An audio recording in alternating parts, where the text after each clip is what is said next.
Magandang araw po muli sa ating lahat. Ako po si Mr. Brave, ang inyong stroke coach. At welcome sa ating podcast na nagbibigay ng pag-asa, gabay at lakas para sa ating mga PWD at stroke survivors. Ang topic ngayon ay na aking pinamagatan, one problem at a time. Isang napaka-importanting prinsipyo para sa mga dumadaan sa stroke dahil ang pagbangon ay hindi minamadali. Hakbang-hakbang ito.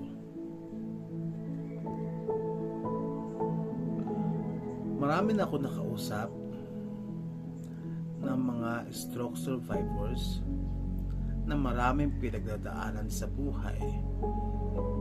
Maliban sa pisikal na problema, may problema sa pamilya, may problema sa hanap buhay, may problema sa environment na kanyang ginagalawan. At karamihan, ang gusto natin matapos ang lahat ng ito. Ang gusto natin maging maayos ang lahat. Pero may mga pagkakataon at may katotohanan na hindi natin kayang gawin at tapusin at masolusyonan ang lahat ng problema.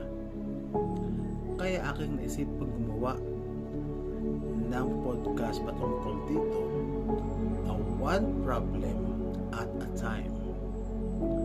Kapag may stroke, biglang nagbabago ang buhay. May mga nagbabagong katawan, emosyon, memorya, pati relasyon sa pamilya. At kapag sabay-sabay mo iniisip lahat ng problema, katulad ng hirap maglakad, hirap magsalita, hirap gumalaw, hirap maghanap ng trabaho, takot na ma-stroke ulit, parang sasabog ang ating isip. Hindi tayo makatulog.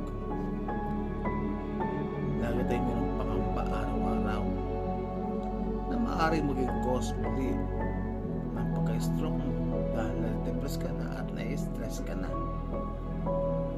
Kaya dito papasok ang prinsipyo na ayusin ang kaya ngayon, bukas iba ang laban. Ulitin ko, ayusin ang kaya ngayon, bukas ay ibang laban naman. Hindi ito pagsuko, ito ay tamang pacing. Tulad ng therapist na nagsasabing isang muscle group muna, isang movement muna, paulit-ulit. Diba? Experience po natin yan kung tayo na sa rehab at tayo po sa therapy. May mga exercise na ginagawa sa atin na iyon muna, paulit-ulit hanggang ma-perfect natin, hanggang maitama natin. Piliin ang pinakamalapit na goal. Hindi makalakad ng malayo agad, hindi makabalik sa dating trabaho agad. Pwedeng ganito, makabitaw sa tungkod ng 2 steps, makasabi ng buong pangungusap ng malinaw, makapagbihis ng hindi nahihirapan. Small goals, small progress, big confidence.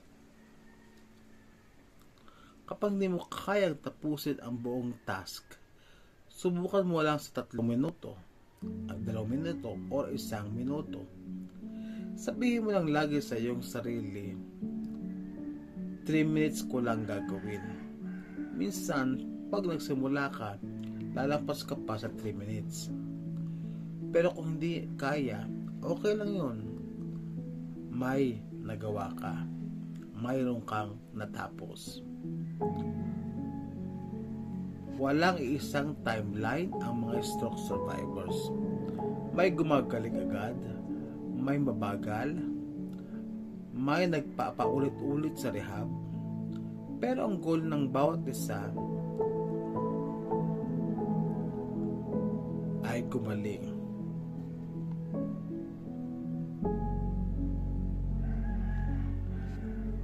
Mas gumanda pa kahit kaunti ang kaya ko gawin ngayon kaysa kahapon.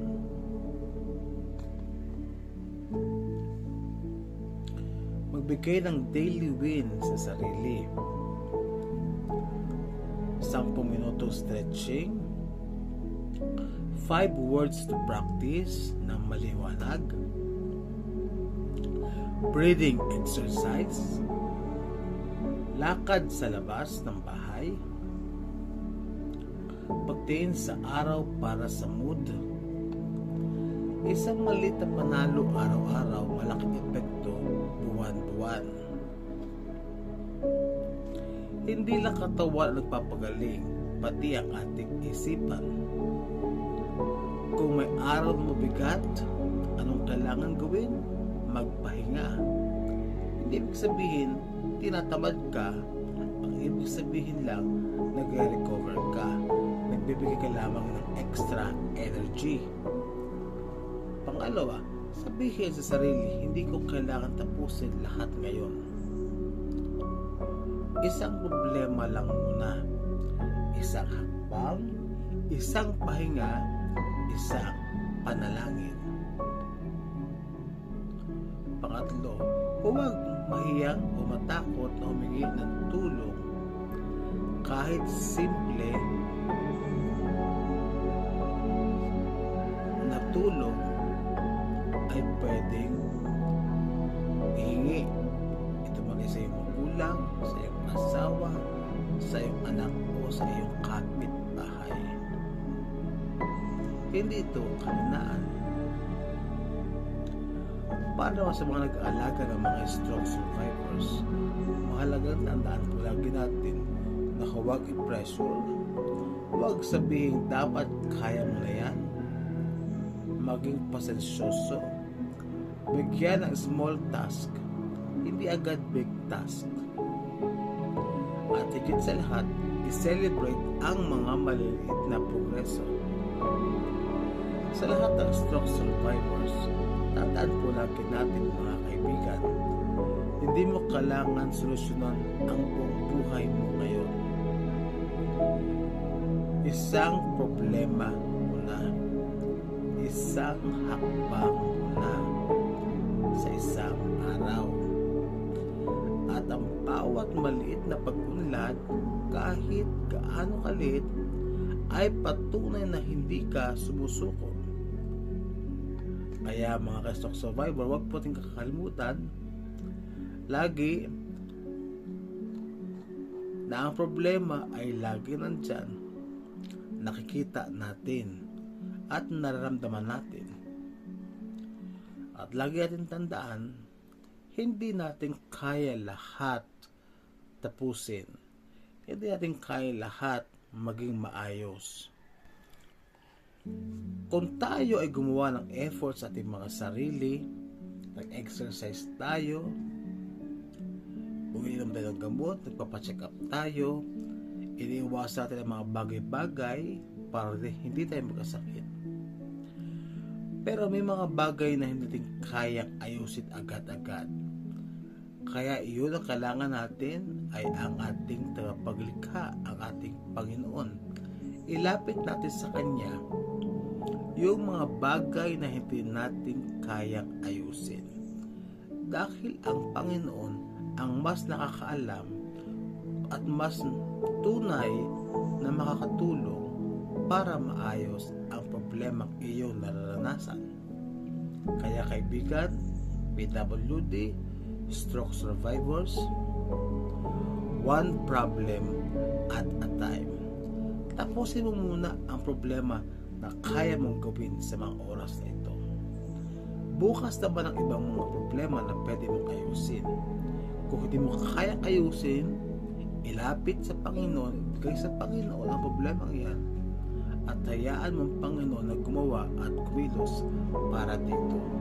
Maraming salamat po.